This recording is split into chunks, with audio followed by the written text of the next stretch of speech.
tema da nossa mensagem hoje, vou falar sobre a oferta que agrada a Deus. Irmãos, no domingo passado, uma pessoa que visitava a nossa igreja, após o culto, ela procurou-me e fez-me a seguinte pergunta: pastor, os membros dessa igreja são obrigados a contribuir semanalmente e a dar o dízimo mensalmente? Eu respondi: não, aqui ninguém é obrigado. Aí ele disse: então, se eu me torno membro desta igreja e não dou o dízimo, eu não serei discriminado, nem serei disciplinado pela igreja? Eu disse: não, nem pela igreja e nem por Deus. Aí continuou a conversa. Quer dizer que se eu não der o dízimo, não serei castigado por Deus? Se eu não der, o que vai acontecer comigo? Nada.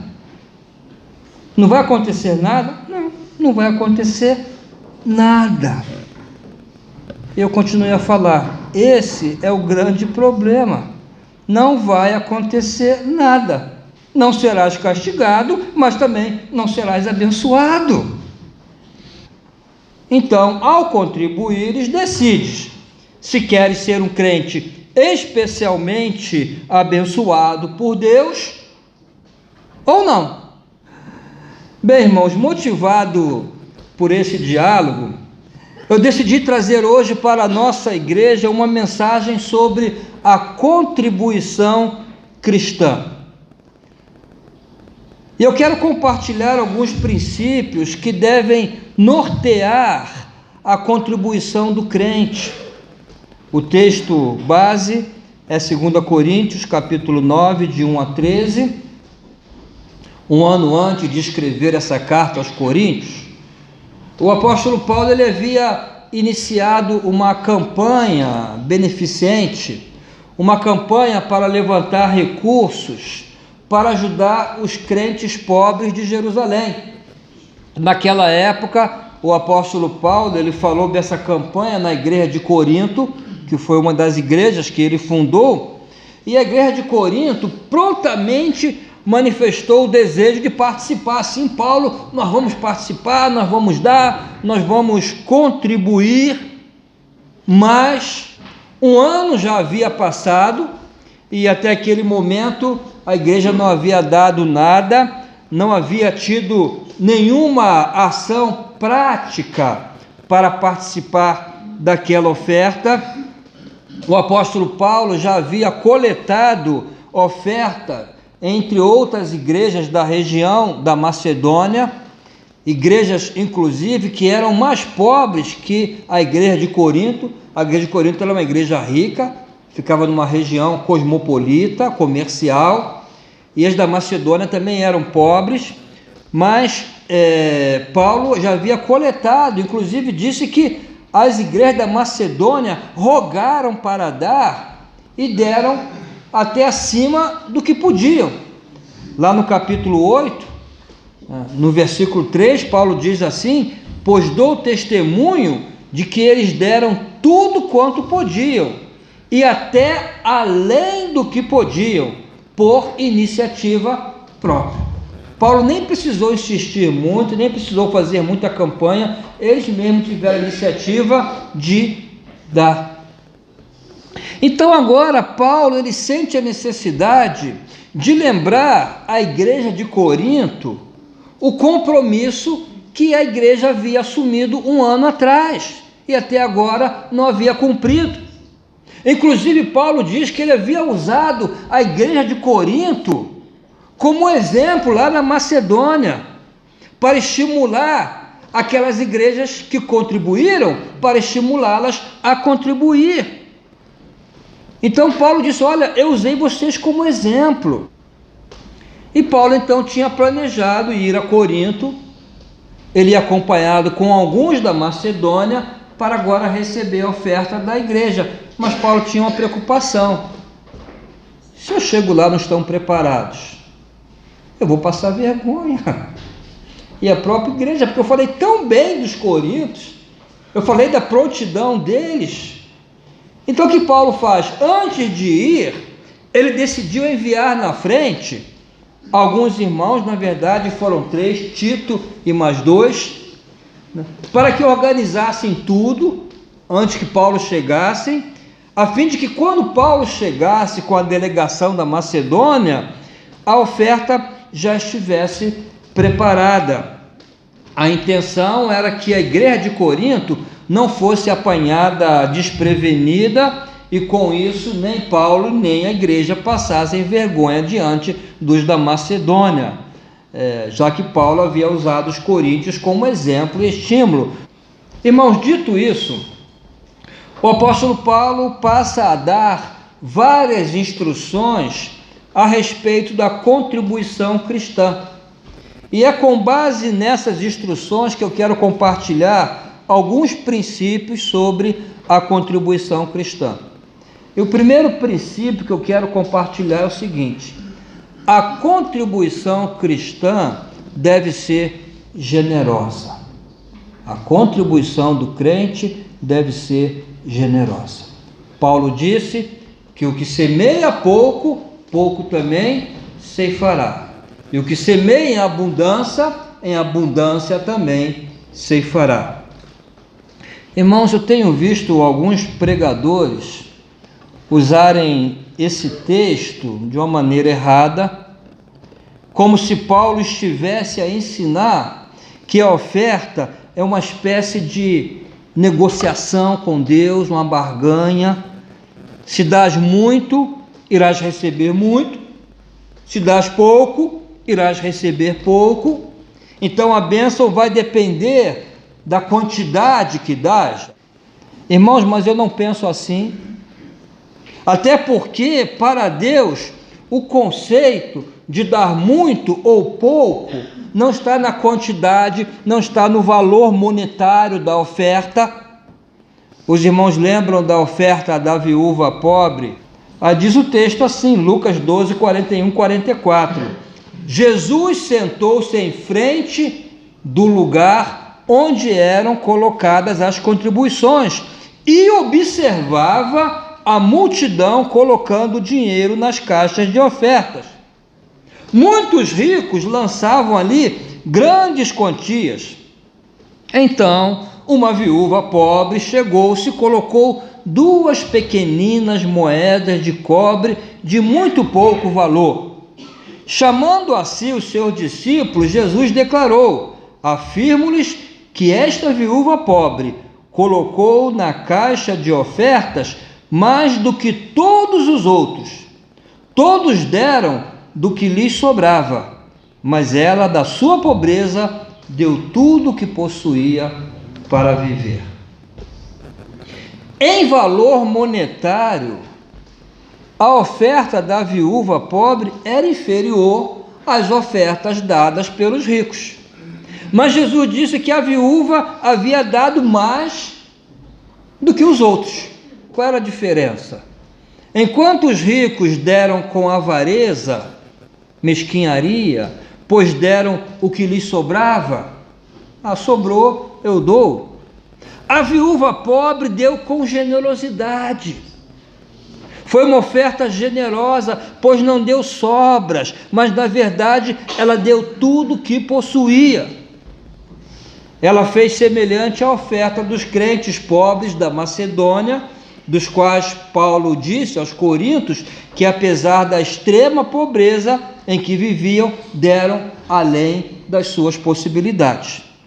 O que Paulo pretende é ensinar o princípio da generosidade. É importante observar que antes de Paulo dizer essas palavras, o que semeia pouco, o que semeia abundância, antes, lá no versículo 5, ele já havia dito que preparassem de antemão a oferta, já antes anunciada, já antes prometida, para que estivesse pronta como bênção e não como avareza. Então Paulo estava preocupado era com isso, que não houvesse avareza no meio deles. Então a oferta cristã, irmãos, deve ser uma oferta generosa.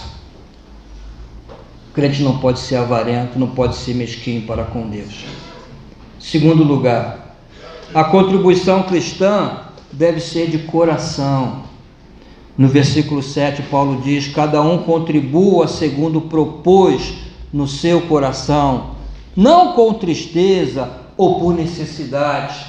Tem uma outra tradução que diz: ou por obrigação. Eu tenho percebido, irmãos, que esse é um dos versículos preferidos daqueles que não gostam de dar. Ah, pastor, é segundo o propor do coração. É segundo o coração. E não dão nada. Aí eu falo, coração vazio. Não, pastor, o dízimo não é obrigado. É propor segundo o coração, sim. E aí? Não dá. Então, aqueles que dizem isso apenas revelam o estado precário do seu coração, falta amor, já que não dão. Irmãos, para os antigos, o coração era a sede dos sentimentos, a sede do amor. Então, dar segundo propôs no coração significa dar com amor. O amor deve ser a motivação por trás da oferta. Mesmo na época da lei, quando a lei obrigava a ofertar, a dar o dízimo, a motivação devia ser o amor. Mesmo naquela época de Moisés, devia sair do coração, e não como um ato de obrigação. Êxodo capítulo 35, versículo 5, separem dentre os seus bens uma oferta para o Senhor. Todo aquele que de coração estiver disposto, trará como oferta ao Senhor ouro, prata e bronze. Então a pessoa que ama de verdade, que ama a obra de Deus e deseja o crescimento da obra de Deus, ela terá um coração bem disposto para contribuir. Essa oferta, irmãos, levantada por Moisés, seria para a construção do tabernáculo. Mas Moisés a trata como oferta para o Senhor. Porque tudo que nós damos para a obra do Senhor, nós damos ao Senhor. Missões, ação social, seja o que for. Então, se o meu amor, se o meu coração estar no Senhor e na obra do Senhor, o meu dinheiro também estará. Inclusive, esse é um princípio importante ensinado pelo próprio Senhor Jesus. Mateus 6, 21. Onde estiver o teu tesouro, aí estará também o teu coração. Mas se o coração não está ali, o tesouro não vai estar. Se o tesouro não está, é porque o coração não está. Então a oferta cristã deve ser dada de coração, com amor, não por obrigação. Terceiro princípio, a oferta deve ser dada com alegria. O apóstolo Paulo completa: pois Deus ama quem dá com alegria. Quem dá com amor, quem dá com o coração, dará com alegria. Porque o que a gente faz com amor, a gente faz com alegria. Dar produz alegria. Jesus também ensinou isso. Lá em Atos 20, 35, o apóstolo Paulo lembra isso, lembrando as palavras do próprio Senhor Jesus, que disse: há maior felicidade em dar do que em receber. Dar produz alegria. Só o fato de eu poder dar já deve ser motivo de alegria, porque se eu dou, é porque eu tenho. Enquanto há pessoas que precisam receber, eu tenho para dar. E se eu tenho para dar, foi porque Deus me deu. Como disse Davi, no texto que nós lemos hoje, 1 Crônicas 29, 14, mas quem sou eu e quem é o meu povo para que pudéssemos contribuir tão generosamente como fizemos? Tudo vem de ti, e nós apenas te demos o que vem das tuas mãos. O fato de poder dar, porque Deus me deu, antes, deve encher o meu coração de gratidão e de alegria ao dar. Outra razão, irmãos, para dar com alegria é saber que a minha oferta, ela é útil. Ela vai abençoar a obra de Deus. Vai abençoar pessoas de Deus que precisam ser abençoadas, seja com a palavra, com a pregação do evangelho, com o trabalho missionário, com ação social. Então o nome de Deus será glorificado através da minha oferta. O apóstolo Paulo diz isso aos Coríntios, como uma motivação a mais para que eles pudessem contribuir. Então, quando eu dou, eu abençoo vidas, eu abençoo a obra e eu glorifico a Deus. As ofertas que damos, irmãos, são transformadas em bênçãos e o nome de Deus é glorificado. Haverá mais recursos para que a igreja cumpra seus diversos ministérios, evangelização, missões, ação social, discipulado. A obra de Deus terá mais recursos para avançar, a igreja poderá fazer mais e o nome de Deus será glorificado. Então a minha oferta é bênção e é glória para Deus. Então reconhecer a importância da minha oferta no reino de Deus deve encher o meu coração de alegria ao contribuir. Estou a contribuir para uma causa excelente e uma causa que produz frutos para a eternidade, para a eternidade. Irmãos, o que Paulo quer dizer com a declaração de que Deus ama ao que dá com alegria? Simplesmente que Deus fica satisfeito, Ele se agrada. É uma oferta que agrada a Deus. A oferta dada com alegria agrada a Deus. E por último, irmãos, o quarto princípio é que a oferta deve ser dada com fé. O apóstolo Paulo diz: e Deus é poderoso para fazer que lhes seja acrescentada toda graça, para que em todas as coisas, em todo o tempo, tendo tudo que é necessário, vocês transbordem em toda boa obra. O que Paulo está a dizer aqui é que eles podiam dar com toda a confiança, sem medo, porque Deus era poderoso para não somente suprir as necessidades deles, mas também de dar-lhes ainda mais, para que eles pudessem continuar a abençoar a obra de Deus com as suas ofertas.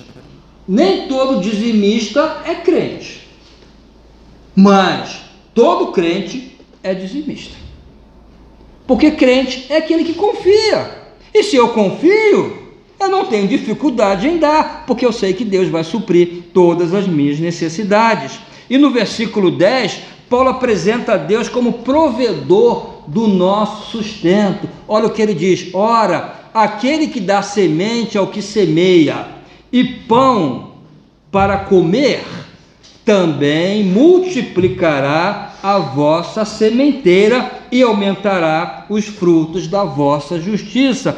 O que Paulo está a dizer aqui: quem dá a semente é Deus, quem dá o pão é Deus, e Ele também tem poder para multiplicar tudo isso. Tudo que você dá, Deus tem poder para multiplicar. Por isso, irmãos, nós podemos confiar que a nossa oferta será recebida por Deus como uma semente de fé, e que Deus multiplicará esta semente para que resulte em bênçãos para a nossa vida e para a vida de outras pessoas. Qual o limite mínimo da minha oferta? Bem, irmãos, não se deve pensar no mínimo, porque senão não é generosidade. A generosidade não pergunta qual o mínimo que devo dar, mas qual o máximo que eu posso dar. É assim que a generosidade pergunta: qual o máximo que eu posso dar? Mas se vamos pensar no limite mínimo, deve ser do tamanho do seu amor. Cada um contribua segundo propor no seu coração. Deve ser do tamanho do seu amor, da sua generosidade, da sua fé e da sua alegria em dar. Então, some essas 4 virtudes, qual o tamanho do seu amor? Qual o tamanho da sua generosidade? Qual o tamanho da sua fé? Qual o tamanho da sua alegria em dar? Some tudo isso. A soma dessas 4 virtudes deve ser o limite da sua oferta. A oferta dada com amor, generosidade, fé e alegria é a oferta que agrada a Deus. Irmãos, que o Senhor nos capacite, então, a dar com amor, fé, generosidade e alegria. Amém? Que Deus nos abençoe. Vamos ficar de pé, vamos louvar o Senhor.